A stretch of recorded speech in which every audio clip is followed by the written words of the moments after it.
सबसे पहले जान लीजिए कि माइक्रोसॉफ्ट एक्सेल पे करते क्या हैं। अभी आप लोगों ने वर्ड कंप्लीट किया है, तो वर्ड और एक्सेल में उपस्थित जो ऑप्शन है लगभग लगभग सब समान पाए जाएंगे। तो एक्सेल पे क्या काम करते हैं? कैलकुलेशन। कैलकुलेशन मतलब गणना करना। तो गणना करने का सारा कार्य आप कहाँ पर करते हैं? एक्सेल में। जिस प्रकार से आप पिछले सॉफ्टवेयर वर्ड में कोई चार्ट बना रहे थे, तो जो आप चार्ट बना रहे थे तो उसका आंसर आपको नहीं मिलता था। अगर कोई कैलकुलेशन का चार्ट आपने बनाया तो उसका आंसर नहीं मिलता था, लेकिन अगर आप एक्सेल पे वो कैलकुलेशन का चार्ट बनाएंगे तो आपको आंसर उसका मिलता चला जाएगा। एमएस वर्ड पर उपस्थित सभी ग्राफिक्स का कार्य आप एक्सेल पे कर सकते हैं। जैसे क्या? Word art, picture, shapes, text की सभी संपूर्ण फॉर्मेटिंग। मतलब कहने का है कि एमएस वर्ड पर उपस्थित सभी ऑप्शन लगभग लगभग यहाँ पर आपको मिल जाएंगे। अगर कहा जाता है कि एक्सेल आपको 100% में अगर डिवाइड करना हो तो 90% आपका एमएस वर्ड ही है, और एक्सेल आपका केवल क्या है? 10% है। तो मतलब कहने का क्या कहा, अगर ये भी कहा जा सकता है कि एक नया फीचर्स, सॉफ्टवेयर तो हमारा वही है लेकिन एक नया फीचर्स इसमें आपको देखने के लिए मिलेगा। तो एमएस वर्ड के साथ साथ देखिए, अगर इसका हम दोनों का कंपेयर करते हैं, चलिए हम कंपेयर करते हैं होम, और यहाँ पे आते हैं एक्सेल में हमारा होम। क्लिपबोर्ड यहाँ पर भी, क्लिपबोर्ड यहाँ पर भी, फॉन्ट यहाँ पर भी, फॉन्ट यहाँ पे, अलाइजमेंट जितने भी आपके पैराग्राफ अलाइजमेंट यहाँ पर भी है, पैराग्राफ का अलाइजमेंट यहाँ पर भी है, नंबर आपका यहाँ पर देखिए एक बढ़ रहा है नया। यहाँ पे आपका स्टाइल का, यहाँ पे भी आपका स्टाइल है, एक आपका सेल्स की फॉर्मेटिंग बढ़ रही है जो आप इसकी डिजाइनिंग कर सकते हैं। बाकी एडिटिंग में लगभग लगभग सारा डेटा क्या आपका सेम है। ये सबसे पहले तो हम जानते हैं इसका स्वरूप। तो आपको यहाँ पे दिख रहा होगा ABCDEFGH, और यहाँ पे मिल रहा होगा 1 2 3 4 5। इसमें कुछ डाटा हमारा कॉलम है और कुछ हमारा क्या है? रो। तो इसमें रो और कॉलम है, यानी रो मतलब पंक्ति और कॉलम मतलब आप देखिए आपका ये। तो ABCDE जो आपकी वर्टिकल रेखाएं हैं ये आपके क्या है? कॉलम है, और 1 2 3 4 जो आपके हॉरिजॉन्टल रेखाएं हैं ये आपके क्या है? रो हैं। तो इसमें कोई कन्फ्यूजन नहीं होना चाहिए। तो हमारे पास टोटल 10,48,576 रो हैं और 16,384 हमारे पास कितने हैं? कॉलम है। अगर आप कहते हैं ABCD आपको आती है, तो अगर हम कहते हैं A for 1, B for 2, C for 3, तो इसी क्रम में जाएंगे हम। तो Z मतलब 26, और इसके बाद क्या था देखिए, इस A का जो आपका दहाई पे है उसका मतलब 26 है जो यहाँ पे समाप्त हो रहा है, और इकाई वाला का मान तो 1 2 3 4 5 है ही। जैसे आप गिनती लिखते हैं,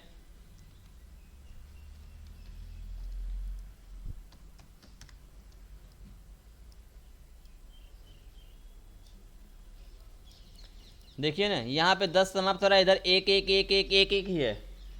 यहाँ 50 समाप्त हो रहा है, इधर के 5 5 5 5 5 5 ही है। मतलब इस 5 का मतलब क्या है? 50, और इधर का मतलब 1 2 3 4 5 है ही। तो ठीक उसी प्रकार से यहाँ पे जो आपका समाप्त हो रहा है कितना? 26। तो इस ए का जो दहाई वाले अंक पे जो मान है, जो यहाँ मान समाप्त हो रहा है उसके इक्वल पे है। तो यहाँ पे कितना मान आपका समाप्त हो रहा है जेड का? तो 26। तो दहाई वाले अंक पे जो मान हो कितना है? 26, और बाकी इकाई पे जो मान है 1 2 3 4 5 है ही। तो इस ए का मतलब हो गया कि कितना? 26 प्लस 1, ये आपका यहाँ पर है यानी 27। यहाँ पे 26 प्लस 2, इस ए का मान 26, इस सी का मान 3 है। समझ नहीं बातें? तो इस तरह से करते हुए जब आप मान निकालेंगे तो हमारे पास लास्ट में कितना आंसर आएगा? 16,384। तो एक चीज़ ध्यान रखिएगा, हर सॉफ्टवेयर में अलग अलग होता है। अगर आप बहुत ही पुराना वर्जन जाएंगे 2003, तो उसमें 256 कॉलम है। अगर हम आते हैं 2019 में तो कितने हैं? 16,384 कॉलम है। इसी तरह से अगर आप जो वर्जन इस्तेमाल कर रहे हैं उस वर्जन में डाटा हो सकता है एडवांस भी हो सकता है।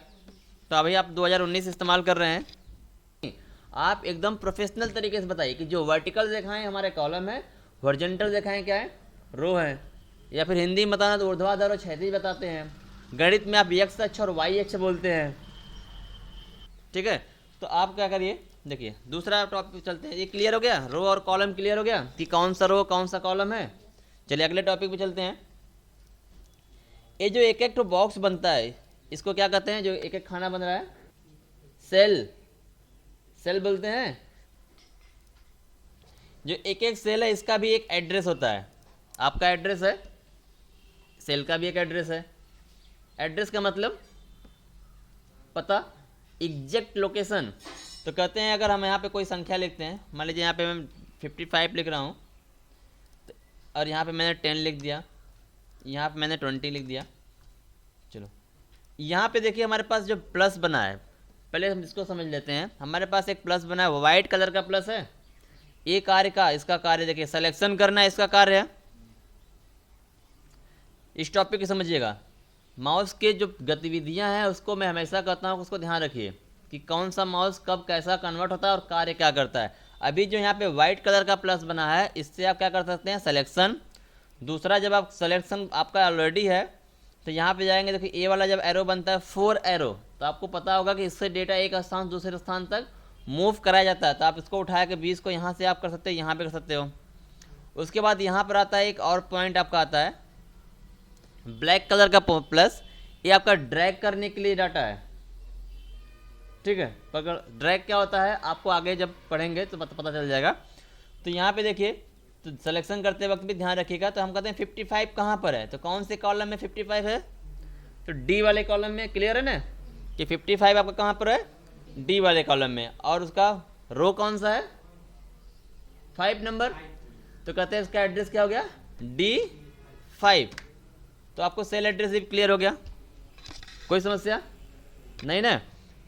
पहला टॉपिक था आपने इसमें क्लियर कर लिया कि भाई रो और कॉलम में कोई समस्या नहीं। दूसरे टॉपिक में आपको भाई माउस का जो है सिलेक्शन करना है कि भाई किस पे सिलेक्शन करना है, 3 प्रकार के दिखाएंगे, तीनों प्रकार का मतलब समझिए। उसके बाद आपको सेल भी क्लियर हो गया कौन सा सेल है। चलिए मैं यहाँ पे कुछ संख्या लिख रहा हूँ। क्या महत्व है सेल एड्रेस का, अब इस पर ध्यान दीजिएगा। सेल एड्रेस जानना का क्या महत्व है। मैं यहाँ पे एक संख्या लिख रहा हूँ 10, एक यहाँ पे संख्या लिख रहा हूँ क्या 10, फिर मैं यहाँ पे इस दोनों को एडिशन कर रहा हूँ, जोड़ने का मतलब। हम नॉर्मली अपने जब कॉपी में लिखते हैं तो कहते हैं 10 + 10 = 20, ऐसे लिखते हैं। लेकिन अगर हम एक्सेल में प्रयोग करते हैं तो सबसे पहले हमें = का प्रयोग करना होता है। और अगर हम यहाँ लिखते हैं 10 + 10, हमें आंसर मिलता है क्या 20। और हमें यहाँ पे दूसरा तरीका देखिए जोड़ने का, = अगर हम सेल एड्रेस से ही जोड़ते हैं तो ये वाला 10 कहाँ पर है, किसमें, D2 + D3। देखिए जिस कलर का सेल एड्रेस है उसी कलर का यहाँ पे सिलेक्शन भी बना है। इससे आपको पहचान कर सकते हैं कि भाई हमने डेटा सही सिलेक्शन किया है कि नहीं सिलेक्शन किया है। अगर आपने गलती से यहाँ 4 लिख दिया तो कोई इशू नहीं, 4 वाले सिलेक्शन कर लेगा वो। तो सॉरी, तो आपका जो डाटा है सिलेक्शन एकदम सही होना चाहिए। तो आपका अच्छा 3 हो गया, इंटर किए, दोनों का आंसर 20 आया। एक सही है और एक क्या है, गलत है। आंसर तो दोनों का सही है, तरीका क्या है, गलत है। से अगर हम यहाँ पर जोड़े हैं, देखो दोनों में अंतर बहुत ध्यान समझिएगा। बिना सेल एड्रेस का प्रयोग से अगर आप आगे कार्य करते हैं तो आपसे होने वाली गलतियाँ क्या होती हैं। यहाँ पे मैंने क्या लिखा है 10 + 10, और यहाँ पे मैंने क्या लिखा है कि D2 + D3। आंसर दोनों में सेम आया। अचानक कभी ये हुआ कि अरे यहाँ पे 10 नहीं, यहाँ पे 100 होना चाहिए था, गलती से 1 0 कम हो गया है। देखिए हम 100 लिखे हैं, इंटर करने जा रहे हैं, और इन दोनों के आंसर पे ध्यान दीजिएगा। मैंने आंसर पे इंटर मैंने किया, देखिए यहाँ पे वैल्यू 110 आ गई है और यहाँ वैल्यू क्या है, क्यों यहाँ 20 है। अगर इसका हम यहाँ पे फार्मूला देखिए, क्योंकि इसको इससे कोई मतलब ही नहीं है। इसको कहाँ से मतलब है, यहाँ से 10 + 10। चलिए यहाँ पे आते हैं, इसके देखते हैं। इसको वही फार्मूला अभी भी वही है कि कोई दूसरा फार्मूला है। इसको क्या बताया गया भैया, D2 में जो संख्या है प्लस D3 में जो संख्या है उसको आप एडिशन कर दीजिए। इसको ये कहा ही नहीं गया कि D2 में कौन है, D3 में कौन है, ये कहा गया है। इसको क्या कहा भाई, D2 में जो भी वैल्यू होगी और D3 में जो भी वैल्यू, उसका क्या आप क्या कर दीजिए, एडिशन कर दीजिए। लेकिन वही अगर ऊपर वाले पे हम जा रहे हैं तो ऊपर वाले पे भी भाई आपने, सॉरी बच्चों यहाँ पे चलते हैं, 10 + 10 है। चलिए फिर से इसको जोड़ते हैं। अगर आपको पता होगा जोड़ने के लिए हमें पास कितनी संख्याएं चाहिए, जोड़ घटाना गुणा भाग, मैं आपको सब बता दे रहा हूँ अभी। 4 फार्मूले देखिएगा, यहाँ पे कोई डाटा पहले टाइप कर लीजिएगा। चलो मैं यहाँ पे सम कर रहा हूँ। तो जोड़ने के लिए कई तरीके हैं। सबसे पहले देखिए इक्वल टू, इसका सेलेक्टर चलिए बताइए, चलो हम इसको जोड़ दें, पूरी लाइन को जोड़ दें। क्या आपका E2 प्लस इसका सेलेक्टर लिखिए कितना है, प्लस इसका प्लस इसका प्लस इसका प्लस इसका। अगर आप अब देखिए हम यहाँ वाला लिखना है तो भाई ये क्या आपका है, E8 प्लस E8। आप जो ब्लैंक वाले का है उसका भी आप जोड़ सकते हैं, इंटर कर लीजिएंगे, आपका आंसर आ जाएगा। ध्यान समझिएगा, जोड़ने के लिए कुछ चीज़ों का ध्यान दीजिएगा। यहाँ पे अगर आप सिलेक्शन, एक चीज़ और देखिएगा, यहाँ पे फार्मूला, आप जब आप बिगनर्स हैं तो डायरेक्ट यहाँ पे मत जोड़िए। आंसर हमें कहाँ चाहिए, हमें आंसर देखो इसका योग चाहिए, आंसर हमें यहाँ चाहिए। जोड़ने के लिए कहाँ प्रयोग करेंगे, देखिए यहाँ पर क्लिक यहाँ पर करें, ताकि अब आपको यहाँ से यहाँ तक काफ़ी बड़ा डाटा मिल जा रहा है। इसको फार्मूला एंड फंक्शन बार ही करते हैं, जहाँ पे आप अपने सभी कार्य को करिएगा। तो सबसे पहले हम टारगेट कर लेते हैं कि भाई टारगेट हमारा कहाँ पर होना चाहिए, यहाँ पर टारगेट है। तो टारगेट कंप्लीट होने के बाद फिर हम यहाँ पे क्लिक करेंगे, इक्वल टू का प्रयोग करेंगे। चलिए इसका सेलेक्टर्स बताइए क्या है, H है 3, तो ले H3 लिखेगा, प्लस इसका सेलेक्टर्स क्या है H4, कोई इशू नहीं है। अगर आपको जोड़ना होगा ये वाला 77 जोड़ना है तो आप लिख दीजिए क्या है D6। आप लिखने के बाद यहाँ आंसर कर लीजिए। तो आपको देखिए ध्यान समझिएगा, यहाँ पे देखो जब हम 89 पे क्लिक कर रहे हैं तो यहाँ पे फार्मूला एंड फंक्शन बार पे दिखा रहा है कि जो 89 कैसे आया है, कि H3 plus H4 plus D6 का क्या है, एडिशन है। लेकिन अगर हम यहाँ 75 या 5 या 7 पे क्लिक कर रहे हैं तो यहाँ पे बस केवल वैल्यू दिखा रहा है कि वैल्यू क्या है, टाइप किया गया है। और ये वैल्यू कैसे आई है कि H3 plus H4 plus D6। तो यहाँ पे अगर आप यहीं पे देखना चाहते हैं तो F2 बटन प्रेस करेंगे तो यहाँ पे देखिए यहाँ पर ही दिखा देगा कि पूरा एडिट हो गया, ठीक है। नहीं तो फिर आप यहाँ पे भी अगर जा सकते हैं तो फिर यहाँ से भी देख लीजिए, कोई इशू नहीं है। यहाँ पे क्लिक करेंगे फिर दिखा देगा, ठीक है। उसके बाद देखिएगा कि अगर कोई वैल्यू यहाँ से डिलीट कर देंगे तो कोई फर्क नहीं पड़ेगा, यहाँ 5 घटा देगा, या फिर यहाँ पे कोई वैल्यू अगर बढ़ा रहे हैं तो यहाँ पे इसमें जोड़ के आंसर में दे देगा। दूसरा तरीका देखिएगा जोड़ने का, equal to SUM sum bracket में। जब ने कभी कहता है कि नहीं पूरी वैल्यू ही जोड़ दीजिए, यहाँ से यहाँ तक सिलेक्शन कर लीजिएगा दबाकर, ब्रैकेट क्लोज और एंटर। जब आपको क्या कह देगा नहीं पूरा जोड़ लिया, जितना मान है सबको जोड़ दीजिए आपस में, तब इसका प्रयोग कर सकते हैं। लेकिन यदि आपको एक अंक यहाँ से जोड़ना है, एक अंक यहाँ से जोड़ना है, एक अंक यहाँ से जोड़ना है, तो किसका प्रयोग करेंगे, सेल एड्रेस का। इक्वल टू, चलिए एक अंक आपको यहाँ से जोड़ना है, प्लस एक अंक आपको यहाँ से जोड़ना है, प्लस एक अंक आपको यहाँ से जोड़ना है, तो आप किसका प्रयोग करेंगे, सेल एड्रेस का। लेकिन अगर कहते हैं नहीं यहाँ से यहाँ तक पूरा जोड़ना है तो आप क्या कर लीजिए बच्चों, equal to SUM sum bracket लगाइए। ब्रैकेट लगाने के बाद सिलेक्शन कर लीजिए कि नहीं यहाँ से यहाँ तक जोड़ना था, यहाँ से यहाँ तक सिलेक्शन करिए, ब्रैकेट क्लोज एंटर, तभी भी आपका जाएगा। ये जोड़ने के 2 तरीके हो गए। घटाने के लिए कितनी संख्या चाहिए, 26,546, ये एक संख्या है। कितने अंकों की है, तो 1 2 3 4 5 अंकों की एक संख्या है। तो घटाने के लिए हमें कम से कम 2 ही संख्या चाहिए। चलो हम यहाँ पे घटाते हैं, हमें आंसर यहाँ चाहिए, फिर हम यहाँ पे लिखते हैं इक्वल टू कौन सा, चलो J3 माइनस यहाँ पे करते हैं क्या है E2, एंटर। बस साइन चेंज कर दीजिए। गुणा भी करना है तो गुणा भी कर लीजिए। चलो इक्वल टू हम यहाँ पे 139 का लिखते हैं, तो H7 गुणे इसको 7 से गुणा करना, तो इसका सेलेक्टर्स लीजिए, एंटर कर लीजिए, आपका आंसर आ गया। भाग करना है तो भाग भी इसी प्रकार से होगा, इक्वल टू इसके भाग का निशान दीजिए, भाग के लिए स्लैश का निशान दीजिए और यहाँ पे इसका भाग देना। चलो आंसर आपका आ गया। देखिए जोड़ने के लिए 2 या 2 से अधिक संख्याओं का प्रयोग हो सकता है, गुणा करने के लिए 2 या 2 से अधिक संख्याओं का प्रयोग हो सकता है, लेकिन घटाने और भाग के लिए केवल 2 संख्याएं ही चाहिए। इसके अलावा आप कोई भी संख्या नहीं ले सकते हैं। क्या कभी आप ऐसा घटाएं कि 500 माइनस 400 माइनस 200 माइनस 15 माइनस 20? आप हमेशा आंसर लेने के बाद घटाओ। घटाने के लिए केवल 2 संख्या, भाग करने के लिए केवल 2 संख्या होती हैं, और जोड़ने के लिए और गुणा करने के लिए भाई कम से कम 2 चाहिए, मैक्सिमम आप चाहे जहाँ तक ले लीजिए, ठीक है। तो जोड़ घटाना गुणा भाग, क्लियर हुआ। दो चीज़ें इसमें समझिएगा, आपने क्या सीखा, जोड़ना घटाना गुणा और भाग करना, पहला चीज़। दूसरा होता है फार्मूले को कैसे इस्तेमाल करना है, इसको ध्यान रखा करिए। तो एक बार इसका फिर से हम पूरा रिव्यू दिखा देते हैं, समझ लीजिएगा बात। आप स्टार्ट करिएगा, चलिए हम यहाँ पे आते हैं, एक्सेल को ओपन करते हैं। जैसे एक्सेल का सॉफ्टवेयर ओपन होता है, हमारे पास ये इंटरफेस मिलेगा। इस इंटरफेस में हमारे पास यहाँ पे रिसेंट की फाइलें रहती हैं, जो अभी हाल ही में मैंने कौन कौन सा प्रोजेक्ट मैंने ओपन किया था। यहाँ पे कुछ बने बनाए टेम्पलेट है, क्या इसका प्रयोग आपको करना है, करें नहीं, हमको एक ब्लैंक डॉक्यूमेंट लेना है, तो फिर यहाँ पे वर्कबुक पे आते हैं। अब आते हैं वर्कबुक भी आपको बताते हैं। इसमें वर्कबुक, बुक और पेज, पता है आप लोगों को, जब आप कॉपी पढ़ते हैं तो एक बुक होता है, एक बुक में कई पेज होते हैं। तो ये आपका देखिए यहाँ पे प्लस करते जाएंगे, plus plus plus plus plus. तो यहाँ पे आप इसको सीट बोलेंगे, 1 seat 2 seat 3 seat 4 seat 5 seat, जितनी भी सीट की आवश्यकता है आप यहाँ से ले सकते हैं पूरी। जब आप फाइल सेव करेंगे तो उसको आप क्या बोलेंगे, वर्कबुक बोलेंगे। जब फाइल ओपन कर लेंगे तो आपके पास जो एक एक यहाँ पे पेज है, इसको, इस पेज को हम क्या नाम देते हैं, सीट बोलते हैं। जैसे आप लोग माइक्रोसॉफ्ट ऑफिस में आप उस पेज को क्या बोलते थे, डॉक्यूमेंट पेज बोल देते हैं।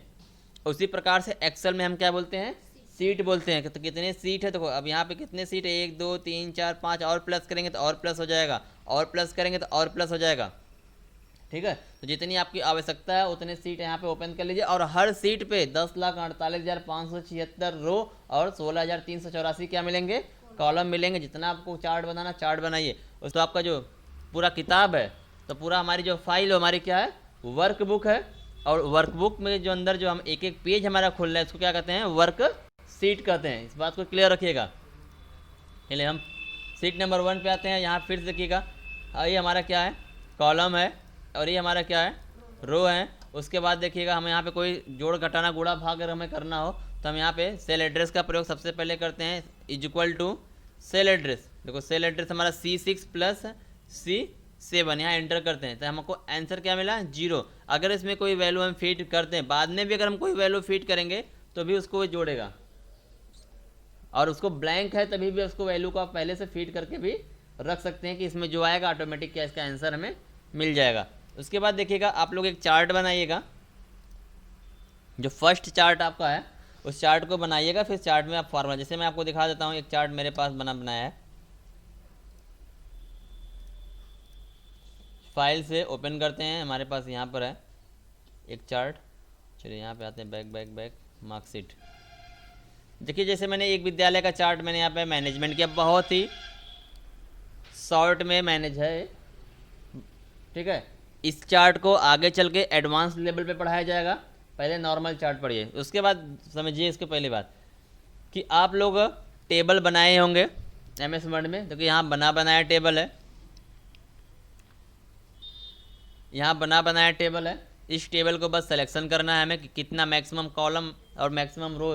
सबसे आसान तरीका यही होता है कि किसी भी कार्य को करना है तो पहले आप कितना मैक्सिमम आप कॉलम, कितना मैक्सिमम आप रो चाहिए उसको लिख लीजिए, या तो फिर आप यहाँ पे लिख लीजिए SR नंबर, सीरियल नंबर, यहाँ स्टूडेंट नेम। इस प्रकार से पूरा डेटा आप यहाँ पे लिख लीजिए, जितना भी डेटा आप लिख सके। अब देखिए अगर आप लोग MS वर्ड में किसी भी टेबल को मूव करते थे, चौड़ाई बढ़ाते थे, तो आप यहाँ पे जाते थे तो बढ़ता था, लेकिन यहाँ इसको ऊपर से बढ़ाना होगा, यहाँ से नीचे से बढ़ा सकते हैं, बढ़ गया, पहला चीज़। दूसरा चीज़ देखिएगा, इसमें अगर यहाँ पे लिखते हैं नाम HINDI, हिंदी सब्जेक्ट मैंने लिख दिया, तो यहाँ पे इसको देखिए मैं यहाँ पे सिलेक्शन कर लेता हूँ। ये जो आपका बॉक्स है ये आपका काल्पनिक बॉक्स है, आप सिलेक्शन कर लीजिएगा जितना आपको ज़रूरत है। उसके बाद यहाँ पे बॉर्डर दे लीजिए, ऑल बॉर्डर दे लीजिएगा, आपका बॉर्डर बनकर तैयार हो गया। फिर यहाँ पे सारा डेटा लिखने के बाद किसी को इस चार्ट को बनाने में कोई समस्या है तो बताइए। देखिए वही चीज़ें हैं, कलर आपको करना है तो कलर करने के लिए क्या सिलेक्शन करिए, आपने यहाँ से कलर किया, ये जो भी कलर करना कलर कर। देखिए यहाँ पे आपको क्या जैसे कलर कर रहे हैं सभी लाइन मिट जा रही है। क्यों मिट रहा है? क्योंकि ये बॉर्डर ही नहीं है, ये तो बस हमें कार्य करने के लिए एक सहायता प्रदान करने वाला लाइन है, काल्पनिक रेखा। जब तक आप इसको सिलेक्शन करके यहाँ से बॉर्डर एक्टिवेट नहीं करेंगे तब तक ये आपका क्या कोई भी कलर देंगे छुप जाएगा। आप कहेंगे ये कलर दे रहे हैं कहाँ गायब हो जा रहा है, ये समस्या कोई समस्या नहीं है। ये क्या है कि भाई बॉर्डर है, अभी भी देखे करेंगे अलग अलग ही दिखाएगा, बस आपको ये नहीं समझ में आएगा कि क्या अलग है। ठीक है, क्लियर हुआ? तो आप यहाँ से इस चार्ट को बनाइएगा। तो देखिए जैसे मैंने इस चार्ट को बनाने के बाद देखिए इतने मैंने फार्मूले का इस्तेमाल किया है, बाकी सारे फार्मूले आप बाद में पढ़िएगा। जैसे ऑप्टेन मार्क यहाँ पे जोड़ना है, पहले चार्ट आप बना लीजिए। चार्ट बनाने के बाद चलिए यहाँ पे जोड़ने का आपको फार्मूला बताया गया है। तो भाई यहाँ पे हमें आंसर चाहिए, यहाँ पर लिखते हैं, यहाँ पर इज इक्वल टू ये आपका ए प्लस ये प्लस ये प्लस ये प्लस इसका सेल एड्रेस प्लस इसका सेल एड्रेस, सभी का सेल एड्रेस आपने C10 D10 E10 लिखिएगा। और यहाँ पे लास्ट में देखिए मैंने प्लस दबा दिया आंसर का, तो एरर आएगा, क्योंकि कोई रूल ही नहीं होता है कि जोड़ने से लास्ट में यहाँ पे इंटर दबाए। बाकी आपका टोटल सभी विषयों का 600 नंबर है ही, ये तो सभी विषयों में 600 नंबर ही रहेगा, कोई दिक्कत तो नहीं ना, सभी विषय में 600 नंबर रहेगा। उसके बाद देखिए ये जो डाटा है, ऐसा कोई रूल ही नहीं होता है कि प्रथम कॉलम में ये रखें, द्वितीय कॉलम में ये रखें, तृतीय कॉलम में ये रखें। आप देखिए कार्य क्या है कि भाई सीरियल से होना चाहिए। जैसे कहते हैं ना, किसी व्यक्ति का नाम लिखते हैं तो पहले नाम लिखेंगे, नाम लिखने के बाद तुरंत हम उसका एड्रेस नहीं लिखते हैं। नाम लिखने के बाद क्या कहते हैं कि नाम लिख लिया तो पिता का नाम लिखते हैं, मोबाइल नंबर, माता का नाम लिख दिया गया, डेट ऑफ बर्थ लिख लिया गया, क्लास आपने लिख लिया। उसके बाद आप कहते हैं कि भाई जो भी डिटेल पहले इसका एड्रेस लिखे। आपको किस चीज़ की आवश्यकता है, पहले अगर आपको आवश्यकता है कि नहीं हमें रोल नंबर सबसे पहले आवश्यकता है, पहले रोल नंबर लिखिए। आप कहते नहीं हमें आवश्यकता पहले एड्रेस है कि मैं एड्रेस वाइज डेटा वेरीफाई करूँ, तो पहले कॉलम में एड्रेस ही भर लीजिए। तो ये जो आप कार्य करते हैं, कौन सा कार्य करने में आपको आसानी हो रही है, किस प्रकार से कार्य करने में आपको आसानी हो रही है, वो कॉलम आप आगे पीछे रख लीजिए। ऐसा कोई रूल नहीं है कि पहले आप ऑप्टेन मार्क, जैसे मैंने यहाँ पर सीरियल नंबर दिया है, आप यहाँ पर रोल नंबर डाल सकते हैं, भाई रोल नंबर के आधार पर हम वेरीफाई करेंगे। ठीक है, तो इतना चार्ट आप बनाइएगा, कोई दिक्कत होगी तो फिर से इसको पूछ लीजिएगा।